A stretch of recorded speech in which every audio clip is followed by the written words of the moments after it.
Hi, friends, fellow evolvers, and curious people everywhere. Welcome to this episode of Being with Sally Wilson. I'm Sally Wilson, and I have with me as my very special guest today, Dr. Petrina Barson. Welcome, Petrina. Thank you, Sally. Lovely to be here. So, Petrina, you are a GP, but you're also a compassion cultivation teacher. How did this particular interest and focus become important for you? Hmm. Well, I think that in my journey through medical training, um, I was aware of my own natural capacity for compassion, which of course we all have.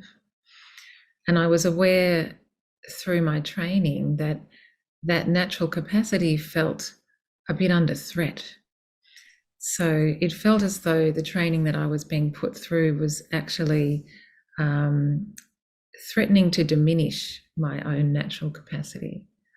I Ah, felt that I was getting to a point where the culture around me was almost telling me that my compassion was unnecessary, um, dangerous, and even uncool. mm, And so there was this dreadful developing uh, discrepancy between how I felt I wanted to be with my patients as I went through my medical training and the culture around me. And that lived in me as a kind of complex or conflict for a long time. And so it was common that the role models that I had, a few of them demonstrated what I felt was compassion, but many of them didn't. mm, And there was particular incidents that were sort of very much learning experiences for me, where I learned that compassion was unwelcome. And I knew that that was not right. I knew that that was not the kind of doctor that I wanted to become. So I had a little bit of a sort of a quest that I went on to find ways of supporting my own compassion. So when I came across James Doty, who is a neurosurgeon who founded the Centre for Compassion and Altruism Research and Education in the United States, based at Stanford University, I heard him speaking on a Radio National interview. He was speaking about this centre that he'd founded and the fact that they were training people to teach compassion cultivation training. My ears pricked up. I mm. knew that that was what I needed to do, and I knew I needed to bring that into medical training as best I could. Mm. Support other people who may feel like I did, that their compassion was a threatened species. Yeah. So, do you think that those attitudes towards compassion as being dangerous, unhelpful, unneeded, do you think that they're prevalent in other professions and in other sort of areas of society, or do you think it's very specific to the medical profession? I'm absolutely sure that they're prevalent in other aspects, other domains of society. I'm very sure that that is an attitude that would predominate in the law, Mm, yeah, in the police force, perhaps, amongst lawyers, I imagine, mm. and that there's some sort of conflict between compassion and objectivity. Ah, Um, I think that was one of the key drivers of that suspicion of compassion in medicine, that if you are compassionate, then you are emotionally involved with your patients, and therefore you can't be objective. And having said that, there was therefore there was no support to learn how one might be compassionate and at the same time objective. Mm. that's interesting. Mm. And I'm just thinking in the corporate world, for example, Mm. I wonder whether it's in some instances seen as a sign of weakness. Mm. Um, do you think it might be? I'm not part of the corporate world very much, but I imagine that that may be the case. That it's maybe compassion might undermine one's ability to progress or be competitive or Mm, something like that.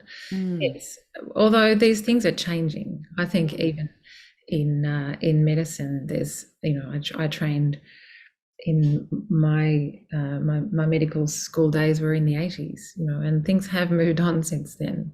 mm, And I think there's more acceptability of the sort of softer the aspects of medicine, the art of medicine. But still, the medical students that I have taught compassion cultivation training to um, very, very rarely, if ever, hear the word compassion in their training. They hear empathy.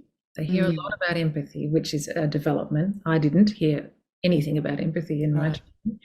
right. Now they hear a lot about empathy, but they hear nearly nothing about compassion. So I figured that teaching medical students compassion cultivation training, if it achieved nothing else, at least they'd hear the word compassion 100 times during their medical course. Yeah, and I mean, look, I obviously am not as aware of the research as you are, but I mean, even research studies that I've read, where, for example, a GP asks a terminally ill patient about their spiritual beliefs and how they feel about that, Mm. having an impact on the level of pain Yeah. and all sorts of different markers. Yes. Um, so, I mean, how would you, if there are all of these misconceptions around compassion, it might be helpful if you perhaps gave us your definition of Mm. what compassion is and what empathy is. I'd be really interested Mm. to hear that. Yes, thank you. So let's start with empathy. So, firstly, these terms are a little bit woolly. Even in the research literature, there's not necessarily 100% agreement on what they are. But let's just sort of work with the common definition. So, empathy is that ability to understand another person's experience either emotionally or intellectually, or both. So, ability to put yourself in someone else's shoes. I always say that empathy is ethically neutral. So one can empathize with another person and then use that knowledge to better manipulate them or torture them or sell something to them. So Mm. empathy in itself, while it's helpful for many things, it does not necessarily need to lead to pro-social outcomes. Ah, Mhm. okay. So compassion, on the other hand, is a sensitivity to suffering in another person or in oneself. So that sensitivity to suffering, I guess, is the empathy part, um, leading to a desire to prevent or relieve that suffering. So that's the important second part of it. It's the motivation that it creates Mm. to then relieve that suffering. Ah, that's interesting. I've Mm. never heard those definitions side by side like that. Thank you. Mhm. Mhm. Yeah. And so, we I imagine both in our clientele come across people who consider themselves empaths. Mm. Um, and sometimes it's worn as a little bit of a badge of honor in Mhm. terms of taking on somebody else's suffering, Yeah. feeling everybody else's pain. Mhm. I'd Yeah. love to hear your comment on that. Yes. Um, so that tendency is something which, as you say, some people demonstrate very strongly. And one would wonder how that is useful to anyone. Mm, So if we reverse the perspective here and think about the person who is suffering from their perspective, what do they need? They need someone who understands what they're going through, who can relate to what they're going through and either intellectually or emotionally approach it. But then, uh, do they need someone to just resonate with their suffering? Do they need someone just there, kind of even being overwhelmed by their suffering? Or does that dig them more deeply into the whole of suffering that they're in? Um, the difference with compassion is that sensitivity to suffering leads to a desire to prevent or relieve that suffering. And there are in sort of early and but developing lines of research that would say that that motivation to relieve the suffering, to do something about it, to respond in some way, even if it's just with a wish for the other person's well-being and flourishing, is actually a positive emotion. So it's a positive experience. It's something that gives the person who's demonstrating compassion some reward, so that if I just sit here and resonate with your suffering, I'm very much sharing in the pain. But if I can sort of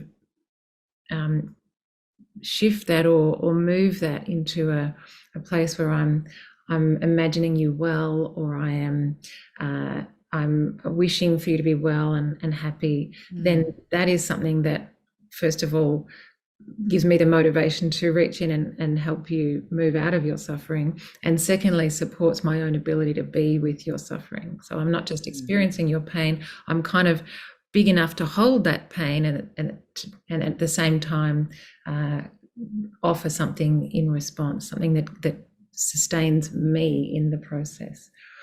So compassion is sort of increasingly thought of as actually a resource for the giver.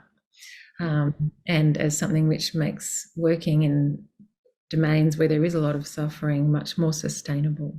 Yes. Oh, this is just wonderful information. Thank you, Petrina. You just from what you said now, you've reminded me of something that Leslie Williams, who's the author of Not Just Black and White, shared in her book, but we also talked about it in her podcast episode. So the co-author of her book was her daughter, Tammy. And Leslie is an Indigenous elder, and she'd been through some very tough experiences. And her daughter realized that by continuing to see her mother as a victim, and in other words, I suppose, using the context that we're in here, to resonating with her pain, was keeping her in that state of being a victim and feeling like a victim, and a state of disempowerment. And the moment Tammy stopped seeing her mother like that and started seeing her as a strong, capable woman, then Leslie's perception of herself also was able to shift. How interesting. And I suppose that's, an aspect of compassion without going into someone else's pain, actually seeing them for, the strong person they can be, rather than where they're stuck right now. Yes, and we know as therapists that otherwise, if we're just resonating with the person's pain, we can be overwhelmed by it. We can kind of collude with them in their victim status. And so compassion is bigger than that. I often use the word expansive about compassion because I think it's a very expansive capacity. It gives us the ability to be with suffering, not to run away from it, not to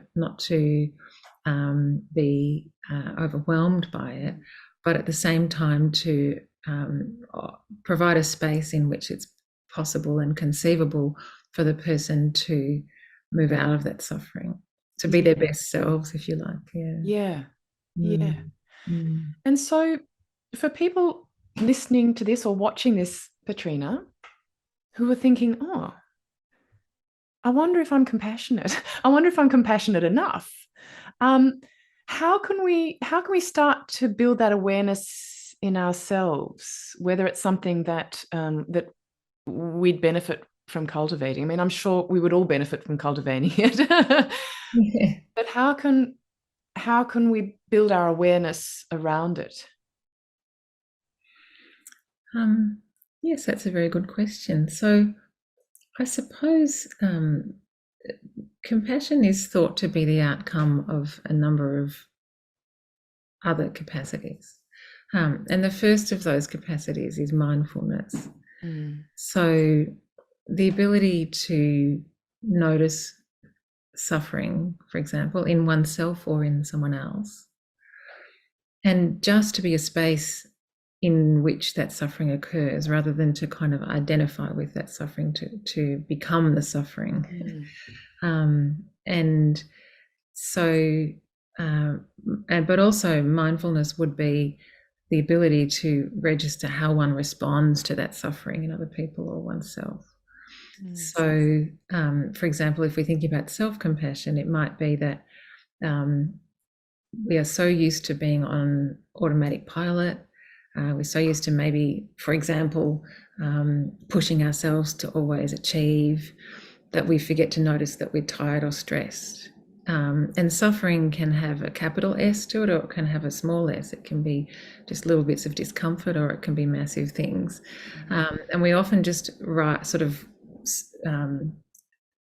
try and smooth over the little bits of discomfort and not notice them, and therefore not manage them.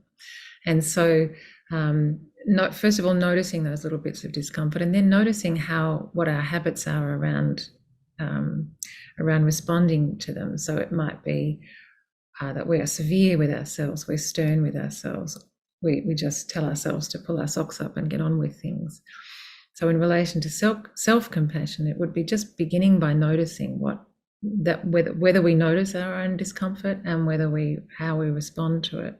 And in relation to other people, it would be also a similar process, noticing whether we tune in to another person's suffering, and when we do, what's our response? Are we judgmental? Are we disgusted?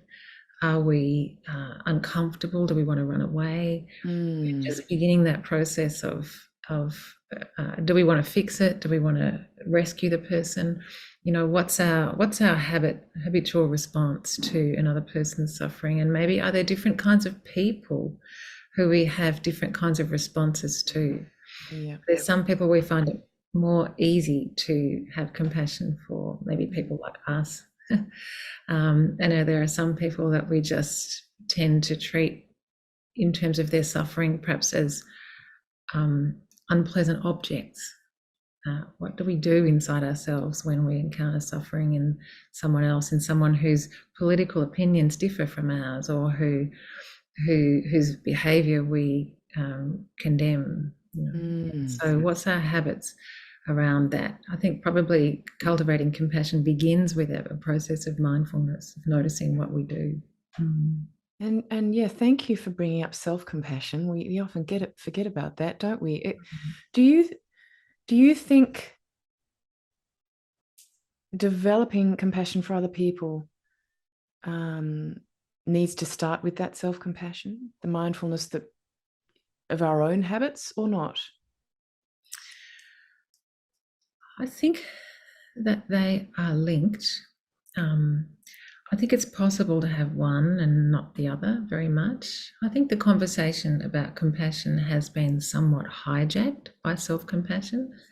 So one will go to compassion conferences. They're called compassion conferences, but actually every paper is on self-compassion, because the therapy world has sort of taken over to some extent the discussion about compassion. Mm. So I think that they're linked, and I think that the way I like to think about it is there's just no distinction. If I broaden my circle of compassion, why would I not include myself? Yeah. Um, Having said that, it's often most difficult for people to include themselves. So it's often that the biggest barriers are towards self-compassion. There are reasons why we think that the rules that we apply to other people should not apply to us. Mm. So, in teaching medical students, for example, their winning formula has often been to be hard on themselves, to push themselves, to be ambitious, to be stern with themselves when they fail, or when they don't do as well as they perceive that they should be. They're all type A personalities like me, and so for them, it's okay to be compassionate to other people, but if I did that to myself, I might not get the top marks that I need. So I have to keep sort of metaphorically whipping myself. Mm. They think that the formula for success is to continue to be hard with themselves. So the rules are different for other people compared to themselves. And would you challenge those beliefs? Would you invite people to challenge those beliefs that they can only succeed if they're hard on themselves. Absolutely. And indeed, the research would support that challenge, Mm, because if you think about it, um, if you have made a mistake, if you've really cocked up something, are you going to go and talk to someone about that who is kind and accepting and understanding, or someone who is judgmental and tells you that you're a waste of space? Mhm. So in general, we would tend to choose to go and talk to the person who is kind and non-judgmental and who supports our best self, who sees still the good in us, mm, who acknowledges the mistake, a mentor figure perhaps, who acknowledges, yeah, that was a mistake. How can we do better next time? But that doesn't mean that you're broken or you're a waste of space. So if we have within ourselves an attitude of judgment and condemnation, then it becomes difficult even to admit mistakes. yeah, You have to be perfectionism could be seen as a response to lack of self-compassion, because we have to be perfect in order to just be able to live with ourselves, because we're so condemning. yeah, And so it's more possible to admit mistakes. It's more possible to address them sort of um, by looking at them, face on, rather than trying to avoid them. yeah, And it's actually more possible to work on improving ourselves when we are self-compassionate, because we're our own mentor, we're our own best support, rather than they're just the slave driver that keeps whipping ourselves. yeah. So Yes. the research would suggest it's actually easier to get back on the horse, so to speak, after a mistake when we are self-compassionate. Yes, I can relate to everything that you're saying there. Certainly, when I was studying opera and then at the beginning of my career, and it was such a big wake up call when I suddenly realized, oh, this isn't helping me be a better singer. This isn't helping me be more creative. Yeah. And when I was able to let it go and start cultivating compassion, um, one of the things I noticed is that in cultivating it for myself, I was so much less judgmental of other people as well. And I Yes. hadn't even really realized I was. It was just what I'd gotten used to, Yeah, my normal. absolutely. Yeah. Well, Yeah. one of the key components of compassion is a sense of common humanity. Mm, And so, what that means is a sense that at deep and fundamental levels, we are all very much the same. We're all flawed. None of us are perfect. yeah. We're all seeking happiness, but often seeking it unskillfully and Mm, often causing ourselves a lot of pain. And that no version, no flavor of suffering that you've ever experienced has not been experienced by countless other people. yes. So the opposite of self-compassion is shame, that we think that we are particularly broken or especially ugly or uniquely stupid. And that shame is has often been referred to as one of the most aversive of human emotions. We hate it. We Mm, hate shame. It's that feeling of wanting the earth to swallow us up. We hate it because it separates us from the human family. We feel uniquely outside the human family. mm, And so the corollary of perfectionism and being hard on oneself is shame, because we're not sort of including ourselves in the wonderful messy family that is the human family. We're kind of actually exiling ourselves from it and saying, well, I'm not perfect, so I'm broken, so I don't deserve to belong to this family. So when we can admit that, yeah, we're not perfect, we're a work in progress, and yes, I made a mistake, but I can support myself through that. Then suddenly that invites connection with other people. It invites us to be able to admit that, to talk about it, and to say, yeah, someone else will say, yeah, I went through that as well. And how reassuring is that when we're able to do that and not isolate ourselves sort of off in Siberia. yeah. Yeah. And through your training other people in compassion, because you have trained medical students, but you've also trained people in the broader community. Mhm. I'm sure we've already covered a lot of the sources of resistance that people hold towards developing compassion. Are there any that we haven't addressed that you've come across? Heaps. Yeah. Heaps. One is the perception that's a bit of a female thing. Uh-huh. So it's soft and fuzzy, and for women. So it's I have to say that it's a joy teaching medical students because they don't get a choice about it. And the boys have to come as well as the girls. Whereas when I teach it in the community, it is something that more women take up than men. Right. So the perception that compassion is soft and warm and fuzzy is a misconception, because compassion can also be fierce when it needs to be, you know. So compassion is something that is not the same as collusion. So collusion is giving someone what they want. Compassion is meeting a need, so giving someone what they need. And it's also not the same as just approving of everything that someone else does. So even when someone is a narcissist and wants and defines compassion from someone else as being ego stroking or just approval of any action that they do, compassion may well be resisting that. It may actually be standing up for the person's deeper need and saying, well, no, actually, you know, I think you're behaving quite badly at the moment, and I think you're hurting yourself and others. I don't approve of your behavior, and I'm not going to put up with it. So that may be most compassionate for that other person and for oneself, you know, to not be, compassion is not the same as being a doormat. And so compassion can certainly be fierce when it needs to be, but it's fierce from a position of love. It's fierce from a position of holding that other person and one's own best interests at heart, and operating from that place. Yeah. Yeah. And I'm just interested, you know, I think from what you've shared, and thank you so much for your generosity in sharing everything that you have, Petrina.